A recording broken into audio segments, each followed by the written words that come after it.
me, Kelly. Welcome back to another YouTube video. Today we are going to yap about books. What is new? Kidding, but not really, because we're going to talk about all the books that I read in the month of June. This month was a great reading month overall. I feel like since I am on summer vacation, I have more time to read and I spend that time more productively by getting some books read, which have been on my shelf for a while, or just books I really wanted to get to at some point this year. So I feel like we're getting a good kickoff into summer. I don't want to read too much though, because that's how I get into a reading slump, but we're gonna keep the motivation up and keep it rolling. But June has been a great reading month. We're gonna go into some reading stats or bookish stats. I love starting wrap-ups with this just because you get to really know a person's month with these stats. So I had 6 books on my TBR. I read 4 of the books on my TBR, but I did read 5 books this month. I am currently in the middle of one of the books, and I did not get into one other book on my TBR. So technically I read 5 out of the 6 books on my TBR, but I'm in the middle of one, if that makes sense. So some of the genres that I read were romance, literary fiction, thriller, and YA fantasy. We are going to first talk about the books that I finished, going from books I finished first all the way to what I am currently reading now. The first book that I read in the month of June is Every Summer After by Carly Fortune. I am so glad I kicked off summer with this book.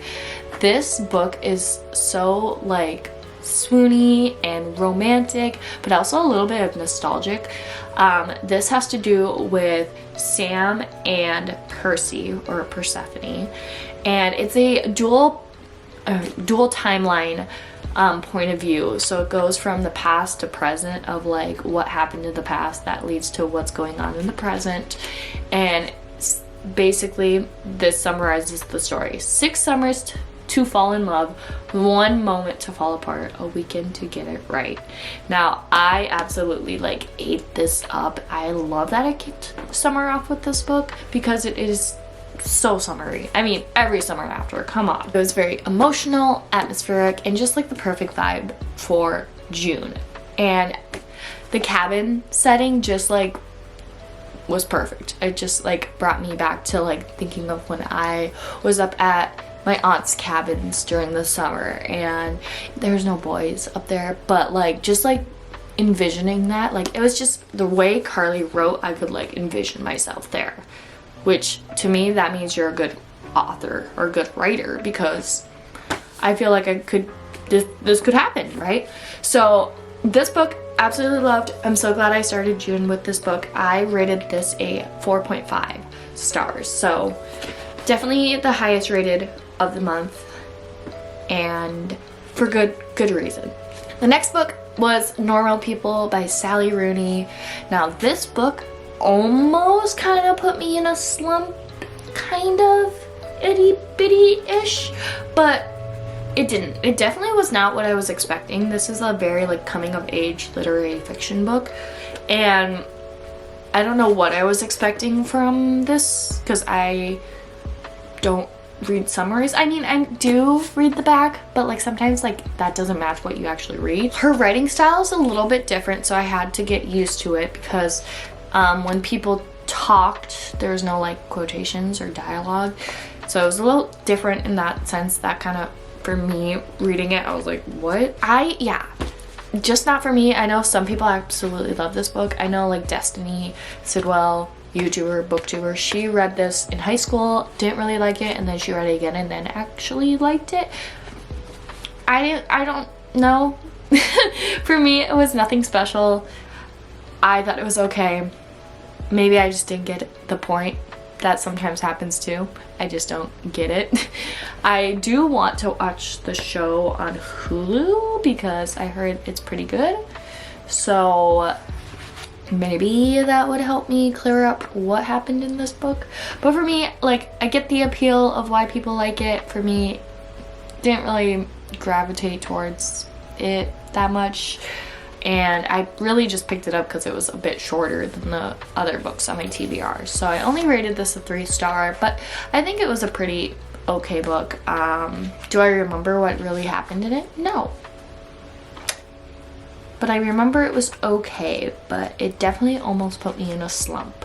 So, okay, so since I was feeling very slumpish, I was like, okay, I don't want to pick up any of my books at my TBR. I need something to cure whatever's going on. So I know the cure for a slump or about to slump is a Frida McFadden book, which I don't know if there's something in her books that she puts in, but there's something with her thriller books that makes me just like binge them.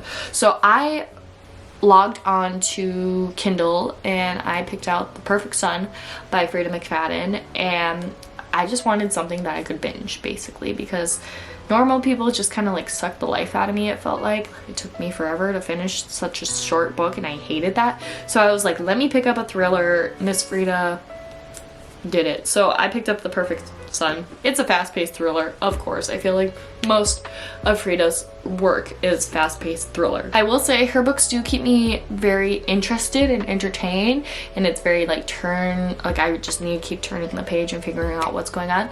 But this one seemed a little more predictable, I want to say, and not like the biggest twists in the story. I felt like I knew right away what was going on.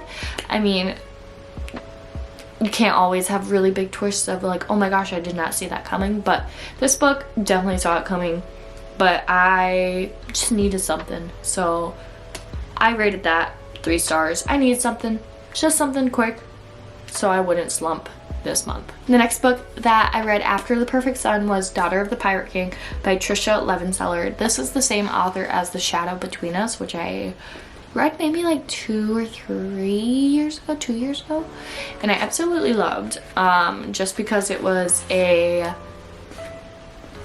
like YA fantasy romantasy type deal, and I just remember the dedication was like something about Damon Salvatore, which I love Damon Salvatore from Vampire Diaries. So I knew getting into this is going to be very pirate-esque, and I have seen the Pirates of the Caribbean movies, but I didn't really know how I felt about a pirate book, which I love, like female lead and like she's a badass and all that, but I don't know if pirate stuff is for me. I know this is also a series. The next book is Daughter of the Siren Queen. So I don't know if I want to continue it, but this book definitely is very YA, action-packed. Little bit of romance, not much, but if you liked the Pirates of the Caribbean and like sassy, fierce heroines, speaking of our main character, you definitely would love this. I also rated this like a 3-star because it wasn't my fave. I don't think pirates are for me, but I'm glad I read it. Alright, next book we have is The Unhoneymooners by Christina Lauren. This is like an OG book talk book. Like, you saw this book everywhere in like 2020, 2021, something like that. When did this book come out? Because that would be really sad if I said 2020 and it was not out yet. Oh, 2019. So perfect, it was out by then. But I absolutely love this. This is kind of like the Every Summer After. It's like a perfect summer romance. It's about these 2 people, Olive and Ethan, who are like rivals, or they don't really like each other, and Olive's twin sister is getting married to Ethan's brother, and something happens where Olive and Ethan have to go on the honeymoon instead of the new bride and groom. So hence why it's called The Unhoneymooners. I'm probably like the last person to read this book because, again, this has been a very popular book talk book, but I was super excited to read Christina Lauren's work because I have Tangled Up in You by them, and I know this is just like a highly rated book by them. So perfect for the summer, great banter. I absolutely loved Ethan, but there was some points in the book that I wanted to like punch him, you know? Like, men, am I right? But this was like a solid like rom-com. Like I could see a movie or like a little TV series about this book, which is super fun when you're reading it and you can like picture like a show or a movie based off the book you're reading. So definitely happy that I read this. Super excited to get into Tangle Up in You at some point because Christina Lauren's writing's great, very banter heavy, loved it, rom-com. It was great. So those are the 5 books that I read, 4 of those being from my TBR. The current book that I'm reading is Check and Mate by Ali Hazelwood. Right now I am on chapter 15, 174 pages. So about, I would say 50% way through. I am super surprised I am enjoying this so much. Like, I'm not a big chess person. Like, I know nothing. I kid you not. Nothing about chess. I mean, I tried to like figure it out on Duolingo one day, but I still am like, what's a rook? What's a knight? What's a bishop? What's what? Which way do they go? Like, but this is pretty good. And I'm very surprised this is labeled as YA because it's more of like an upper YA book, if that makes sense. Like, I totally could see like me reading this in high school as like a sophomore, junior, senior, more than like middle school, which I know middle school you don't really read young adult, but it's like 8th grade-ish. But there's just some stuff in here where I'm like, ooh, that's YA? Interesting. Which what makes it YA? I don't know. What makes a book YA? Huh? Somebody tell me. But anyways, absolutely love. I love Mallory. I love Nolan. Whenever he comes in, I'm like, hey, like what's on your mind? But overall, I'm just really shocked that I really like this, even though I have no idea what chess is. I mean, I do, but like, I don't know much about it, but I love whatever's going on here. Like, they're yearning for each other. That's my favorite word. Whoever brought back yearning, or the word yearning, congratulations, because that's what these two are. They're yearning for each other, but they don't know yet, because we're only 50% way through this book. But Ali Hazelwood, what a queen. I want to read everything by her. Literally, she might be one of my favorite authors. Even though I just read Love and the Burn by her, I'm loving this. So I need to read more by her. So, and the book that I did not get to on my TBR, it's a big one. You probably know what it is if you saw my TBR. Throne of Secrets by Carrie Maniscalco. I just... big size book, did not, oh gosh, jacket is coming off. I just did not want to read a book this long. Like, keep in mind this book is almost like 500 pages and I was not into it. Even though I really should read, it's just wasn't the vibe for June. I thought it was. That's why I put it on the TBR, but it was not the vibe for June. So I definitely am gonna set this off to the side. Maybe wait until like the winter, because it is giving very, like, this blue and silver is giving like winter vibes. So I might have to wait until then to read this, but who knows?